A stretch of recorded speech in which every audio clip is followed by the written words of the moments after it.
Sen de o diyesine hakik, ne kozanını İstanbul'a kuruyan kişi.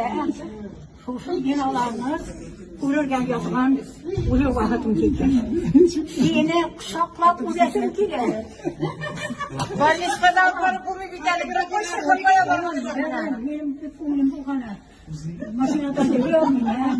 Milletin uzadım ki. Şimdi telefondan kızım telefondan diyor. Öyle telefonda daha koyayım. Benim için bir bayram.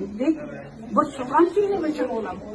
Allah Teala onda gününe ya zaten olmuşlarla yırtırken nasip etti. Ne sevişte kilgen. Allah günlerinde ya Rabbim Hudayım. Ya Rabbim Hudayım Allah Teala. Bebeğin külükte canım. Ne demek zaten bu maksatına yeşergen nasip etsin.